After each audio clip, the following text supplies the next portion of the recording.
Cowabunga, folks. Welcome back. Are you dudes ready for a radical hang 10 pizza time? Whoa, gnarly. I would have done that myself, but my skateboard is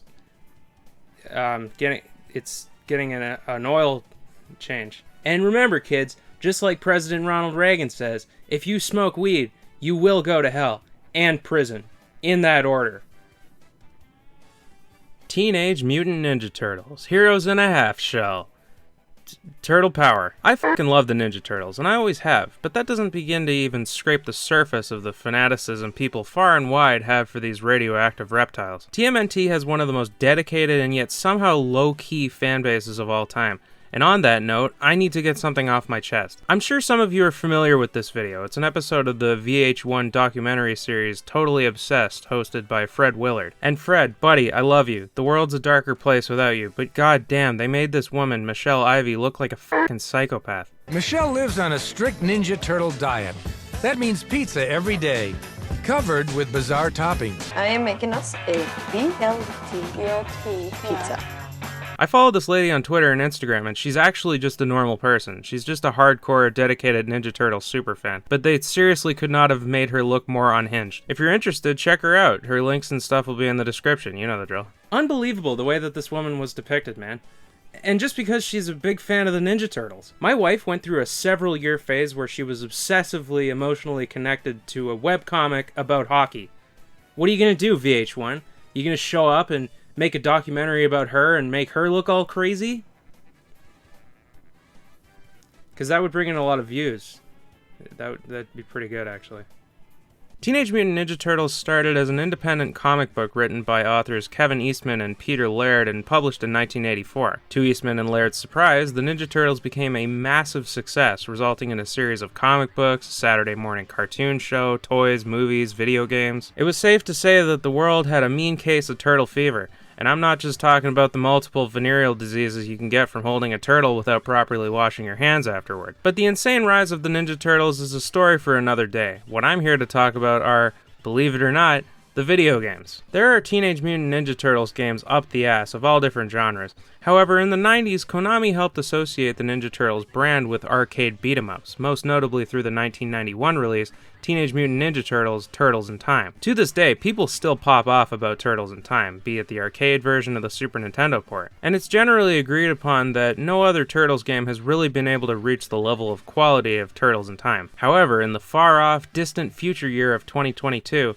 an all-new side-scrolling Turtles beat-em-up was released, titled Teenage Mutant Ninja Turtles Shredder's Revenge. Like I said, I'm a big Turtle man, and not just the socially acceptable stuff. I read the comics. In fact, I really recommend the IDW Ninja Turtles comics. They're very violent and serious, and they really flesh out all the characters. Please, somebody read them, man. I can't be the only person that's into this. Surprisingly, though, I'm not actually super familiar with the Ninja Turtles video games. But recently, Teenage Mutant Ninja Turtles Shredder's Revenge was released for free on Xbox Game Pass, meaning that even a broke piece of shit like me could get their turtle on. So I hope you're ready for one shell of an episode. Unfortunately, I will not be consuming any pizza because my digestive system can't handle it anymore.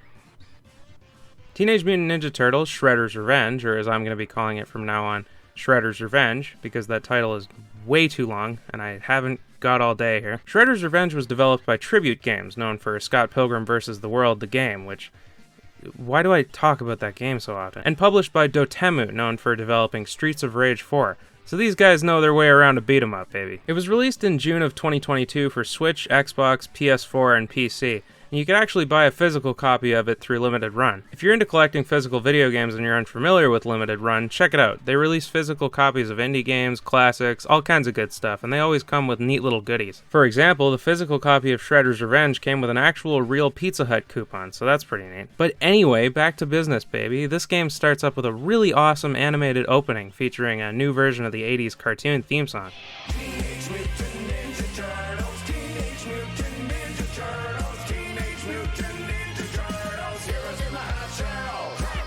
It reminds me a lot of the opening scene from Sonic Mania. It's very cool. After that, we get a cutscene explaining the plot. Krang, the evil floating head guy in a robot body guy, His body has been broken up into a bunch of different pieces, so he enlists Bebop and Rocksteady to put his body back together. Bebop and Rocksteady attack Channel 6 in an effort to steal machinery so that Krang and Shredder can take over New York City, and possibly even the whole world if they're feeling up to it. You can play 2 different game modes, Story, which is basically your standard campaign mode, and Arcade, which is a more old-school, traditional arcade beat-em-up experience with limited lives and stuff. The game can be played with between 1 and 6 players, and you get the choice of the 4 Turtles, April O'Neil, and Master Splinter. The controls are more or less universal for all the characters. Looking at an Xbox controller, A is jump, and you can do a double jump if you press it again before you start descending. X is your standard attack, used for button mashing and kicking some shell. Y performs a super attack that depletes this bar up here in the top of the screen, and B is a roll, which you can use to get up quickly after falling, or to get around quickly. You have a grapple, which is performed by getting up close to an enemy. It's kind of weird. I used to only exclusively do it by accident, but once you get the hang of it, it's not that hard. And you also have a jump kick, which is performed by pressing X and A at the same time. It lets you do a bunch of aerial combos and stuff, which is fun. You can run by double tapping the D-pad, and one thing I really like about this game in particular is that you can turn on this feature called Flick to Run, where you double tap the D-pad and the character will keep running in that direction until you make them stop. It's great for a game like this because it keeps the focus on the combat. Brain cells need not be spent holding down the D-pad to run. You can also taunt, which fills an entire bar of your super meter so long as you're not interrupted while it's happening.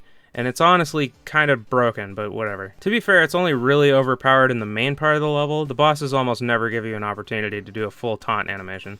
It's come to my attention that, astoundingly, a large quantity of people are not super familiar with the Ninja Turtles, which I can't even imagine a world. So allow me to fill you in on the common sense that you should know. Like, it's Ninja Turtles, man. Everybody knows the Ninja Turtles. Conveniently enough, in Shredder's Revenge, all the characters have different stats and playstyles, meaning that I can get 2 birds stoned at once, so to speak. First up, you got the blue mask-clad, katana-wielding leader of the Ninja Turtles, Leonardo. Leonardo leads, you know? He's pretty boring. I mean, everybody's entitled to their opinion, but picking Leonardo as your favorite is kind of like picking cheese as your favorite burger topping. Damn it, sorry, I forgot I was talking about the Ninja Turtles. All food-related language from now on will be exclusive to pizza. My mistake. Anyway, gameplay-wise, Leonardo is even across the board. He's got 2 stars in range, speed, and power. As a result, he's fine to play as. He's not terribly interesting, but he's standard. You know, I can see someone really liking Leo on the basis that he's really balanced. Next up, you got Big Purple with the bow staff, Donnie, my favorite turtle. Donatello does machines. He's the techie nerd character who likes building robots, playing video games, messing around with computers, etc. I always liked Donatello because he's dorky, you know? I have a soft spot for nerds. There's no need to make a comment. You know? Like, I know it's tempting, but just, you can keep it to yourself. Anyway, Donatello has the lowest speed and average power, but he makes up for it with his range. This guy can knock foot soldiers flying from a different zip code, if you know what I'm saying. Next up, you got Raphael. Raph is cool, but he's rude. He's the hothead of the Ninja Turtles, and he's also Parrish's favorite turtle, so there you go. He's got the lowest range, which makes sense. I mean, he's got those little pointy knife things. But Raph's appeal is that he's the powerhouse. He packs a fucking punch, baby. And finally, you got Michelangelo, the party dude. Donatello may forever have my heart, but Mikey is definitely my favorite turtle to play as. He's so fast. I mean, he can sprint across the stage in second, and he also has really good aerial combat. You can pull off unreal combos with Michelangelo. He's also got this running dive attack thing, which just makes fighting with Mikey a lot smoother and seamless. But that's not all. You're not just limited to turtles. There are 2 other playable characters off the bat, so here we go. April O'Neil, the Ninja Turtles' pal, who is either a reporter, if you're going off the 80s cartoon, or an intern at a biomedical research lab the turtles came from. Depends on how fleshed out you like your female characters, I guess. In this case, she's a reporter, and she's one of the best characters in the game, in my opinion. She's very similar to Michelangelo. She's very fast and crazy good for combos, but where April shines is her aerial combat. She undoubtedly has the best ups in the game. And the final of the 6 characters is, of course, Master Splinter, a radical rat. I'm sure you all know this, but Splinter is the turtle's sensei and father. He's got the aura of a wise old karate master. In terms of gameplay, Splinter is kind of like Raphael. He's probably the slowest character, but he hits really hard. To be honest, I didn't understand Splinter at first, but I eventually realized that he's basically the opposite of Mikey and April. He's bad with aerial combat, but if you keep him on the ground, he's a beast. We have now reached my favorite part of the episode, the part where I get to tell you that I lied to you. I said there are only 6 playable characters, but in actuality, there are 7. Once you complete the story mode, you unlock the final playable character, Casey Jones. Casey Jones is what we all probably strive to be, a buff New Yorker wearing a hockey mask who just beats the shit out of bad guys with various sports equipment for fun. In terms of stats, Casey is a beast. He's got a full 3 stars in range and 2 stars in speed and power. He's got great combos, good aerial combat, he's just a fucking powerhouse. I love playing as Casey. Wow. A Ninja Turtles game with 7 playable characters. Anything is possible in the crazy future world we live in, huh? So we've been over this, but Shredder's Revenge is a side-scrolling 2.5D beat-em-up game along the lines of River City Ransom, Final Fight, and Golden Axe, to name a few. You go from level to level, all of which take place in different parts of New York City. You got Broadway, Coney Island, the Subway, Central Park Zoo, etc. Each level is set up like all the good old side-scrolling beat-em-ups. A bunch of foot ninjas show up and you gotta fight them. Once you've cleared all the waves, the game yells go and you move on to the next part of the stage. Rinse and repeat. The only distinction are the handful of flying levels, I guess you could call them. These levels have you on flying skateboards, beating up enemies in flying robot suits and stuff. They're generally a lot more focused on aerial combat and avoiding obstacles that come at you. Because of the focus on aerial combat, these levels are not super fun if you're playing as characters like Raphael or Splinter or Leo or Donatello or Casey. Basically all the characters aside from Mikey and April, honestly. At the end of every level you fight a boss, and to the delight of many long-term Turtle fans, the bosses are all various villains from the 80s cartoon. You got Baxter Stockman, Bebop and Rocksteady, Groundchuck and Dirtbag, Metalhead, the Rat King, Slash, the list goes on. In general, the majority of the bosses are fun and present at least a bit of a challenge. They all tend to work in the same way. They'll generally unload a bunch of attacks on you and you have to avoid them, and then once they're vulnerable, you go in for the kill, baby. Upon completion of level 12, you go into space, baby. Hell yeah. Here you fight pizza aliens, anthropomorphic dinosaurs, rockmen, more foot ninjas, of course. These levels are pretty fun, although I honestly kind of wish that they implemented some kind of cool space-related game mechanics, like maybe a level where the gravity keeps flipping so you have to fight upside down. That would have been fun. And after that, of course, you fight Shredder. I mean, like, duh, right? That's not a spoiler. Obviously, the last boss of a Ninja Turtles game is going to be Shredder. That's common sense. And that's the game in a nutshell. A very big nutshell. But we're not finished yet. Get excited, viewer, because we're at everybody's favorite part of the episode. The part where I give my opinion, and I tell you how you should feel. You don't have to be worried anymore. You don't have to think. It's all good. Overall, I am a huge fan of Shredder's Revenge, but it's not perfect. I have some criticisms, so in the spirit of ending on a high note, let's start by ripping this game to shreds. For starters, the gameplay, while a ton of fun, I think could have had its fair share of tweaks. And most of my issues are relatively small, but I think they still negatively affect the experience a little bit. For one thing, you can't jump while running. If you're in a sprint and you press the jump button, your character will do a little forward dash thing. Now, to be fair, this ability is intended to be used to slide under projectiles, and it's certainly good for that, and you can also still use the jump kick while running. But I still think it halts the player's momentum to have to slow down to a walk before being able to jump. Another movement issue I have is the fact that you can run so fast going left and right, but if you want to move up and down, you have to slowly walk. In a game built around a 2.5D perspective where you can move in 8 different directions, I think they should have implemented some way to quickly dash up and down. I just feel like it would have better matched the flow of the combat parts of the game if you could just double tap up and down to dash in that direction. My final issue with the gameplay is the hitboxes, and I would say that this is the least nagging issue of all the ones I have. The thing is, like I said, this game has a 2.5D perspective. It's 2D with 2D sprites, but the game has a Z-axis. Every character can move up and down in addition to left and right. But the issue is that sometimes the hitboxes don't exactly feel like they adhere to the Z-axis. Like occasionally if you're slightly above the character, you can't hit them. You gotta be right in front of them, and that kinda makes it feel like you're fighting flat enemies. I don't know, I feel like if the enemies had bigger hitboxes, it would give off a better perception of depth. It also can affect the experience negatively in other ways. Like for example, these flying levels, it's pretty easy to very slightly miss the flying pizzas because you're like a quarter of an inch north, which is very annoying. Other than the gameplay, I got 2 issues with this game. The first being that it's too short and doesn't have enough replay value. Shredder's Revenge is non-stop high-octane fun for about an hour and a half and then it's over, and once you've experienced the game once, you've kind of experienced the extent of what the game has to offer. I feel like the levels could have been made to be a lot longer, and there could have been more gameplay gimmicks. Like, as the game is currently, there are 2 types of stages. Foot levels. Get it? Foot. Because of the Ninja Turtles.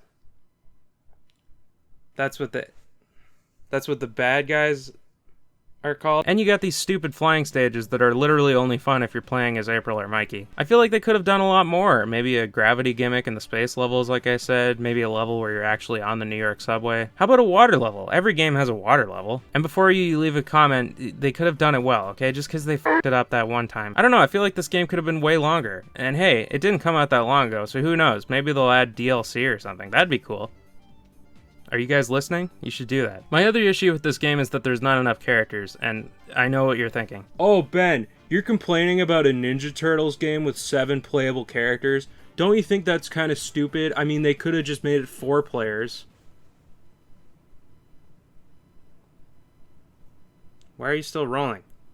I'm finished with the yelling guy thing. You're supposed to transition after this. Look, I know. It's pretty sick that the game is up to 6 players, and it's even cooler that you can unlock Casey. It makes the game feel like the definitive TMNT beat-em-up. But I don't know, I felt like it was kind of lame that the only character you could unlock was Casey, and the way to do it is just to beat the story mode. Like, I mean, at the very least, why can't I play as Metalhead? He's a good guy. I honestly thought he was going to be playable, because when you finish his boss fight, he says, "It's also clear to me now. The turtles are my friends." I don't know, there's a lot of cool Ninja Turtles characters that could have been playable that I think would have been cool to see in the game. I mean, you got all these background characters, and actually, speaking of the background characters, here's my final criticism.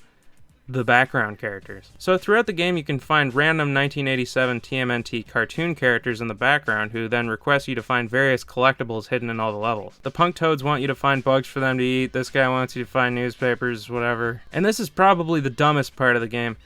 There is no reason for these collectibles. If you collect all of a certain type of item and bring them to the characters in the world map, they give you... I want you to guess what they give you. I want you to guess what the reward for getting all the collectibles in this video game that came out in 2022. Common Era. Points.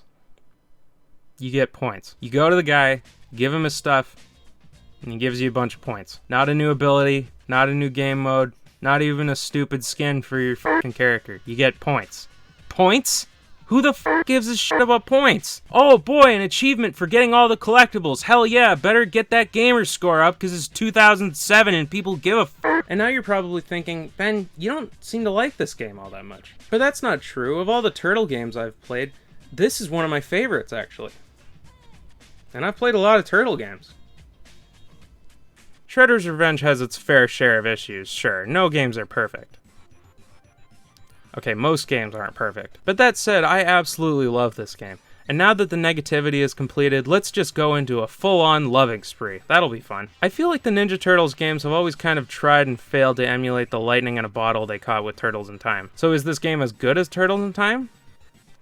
Well, I don't know. I haven't really played that game. But this game is a fucking banger, trust me. Shredder's Revenge gets damn near everything right about a good beat-em-up. The characters are all different enough to make the experience unique based on what character you pick, and there's a huge variety of enemies, all of whom have their own mechanics. Like, you got the purple foot ninjas that just attack you, but you also got the yellow ones that throw boomeranging torque wrenches at you, the blue ninjas with the shields that you have to hit with a powered-up attack, the black ninjas that avoid your attacks and throw size at you. I hate these fucking guys. And one thing that I really like is that this game uses palette swaps for enemies, which is not only a good way of cutting down on development time, but it also feels like an homage to older games, and it fits because this game kind of goes for a throwback vibe in general. And on that note, one of the best things about Shredder's Revenge is the vibe, atmosphere, I don't know, the experience, bro. You know what I'm talking about. This game very much feels like it was made by a team of artists and developers who have a lot of love for the 1987 Ninja Turtles cartoon. Not only does it straight up take place in the 80s, but the references, events, visuals, enemies, etc. are so true to the original cartoon that I honestly worry that a lot of it might be lost on the majority of the player base. Like, I'm sorry, but nobody's out here knowing who Groundchuck and Dirtbag are. Although, to be fair, I do love that Dirtbag says, "Can you dig it, suckers?" Huge shout out to my fellow Booker T fans, you love to see it. But in all seriousness, this game is made by Turtle fans for Turtle fans. A lot of the voice actors from the 80s cartoons have returned to provide voices for the game. It really drives home my opinion that Rob Paulsen was massively miscast as Raphael. Like, Rob, buddy, I love you. I'm a huge fan of Animaniacs. But who in their right mind heard a voice actor that sounds like this? Could we interest you in a subscription to Turtles Home Companion? And was like, oh hell yeah, that's our bad boy. Welcome aboard, Raphael. He sounds like a fucking nerd. He sounds like he should have been playing Donatello, which is probably why they cast him as Donatello in the 2012 animated series, and it fit quite a lot better in my opinion. Oh hey. Sorry, I thought that voice acting rant was gonna go on for a lot longer, so I took a break. You know, Arthur, just cut back to the voiceover part. I'll reappear magically in my computer chair like I always do next time. Another huge deal for this game is the music. The soundtrack is so diverse, and yet it all fits the vibe of the 80s Ninja Turtles cartoon so perfectly. But arguably the most buck-wild thing about the soundtrack of this game is the music that plays when you fight Shredder, which is a sick hip-hop track, for real, actually featuring Ghostface Killah and Raekwon from the Wu-Tang Clan. Like, how are you not playing this game right now as we speak? But you know what? Atmosphere, music, visuals, voice acting, all good stuff. But at the end of the day, this is a video game. Show me all the colorful turtles and girls in jumpsuits who have the same haircut as my wife all you want, but if this game ain't play good, what's the fucking point? But thankfully, this game play good. This game play real good. It's so much fun. The combat is so fast-paced and rewarding. It's so much fun to build up your special meter while wailing on enemies and building up combos. All the attacks flow into each other so seamlessly. There's no stop in this game. It's pure side-scrolling, button-mashing fun. It almost becomes a game in itself to juggle enemies and see how long you can keep them in the air before they hit the ground and fade away. Each character has their own benefits that make them worth playing. Michelangelo and Casey may be my favorite, but the diversity of playstyles allows anyone to play the game in whatever way they like. Parrish and my brother Bo are April fans, my buddy Jay prefers himself some Donatello, and my buddy Will is a Splinter guy for whatever reason. And speaking of friends, if you thought this game was fun in single player, you're in for a real curveball here, let me tell you. If you can believe it, sometimes video games is more fun with other players. I had no idea. And Shredder's Revenge is no exception. This game is a ton of fun in single player, but get a couple of your friends together to play it and it's such a fucking blast. There's always so much going on the screen, and yet you're still aware of what's happening and what you're doing. Not to mention that there are special moves that can only be pulled off with more than one person. Admittedly, it gets a little insane with 6 players,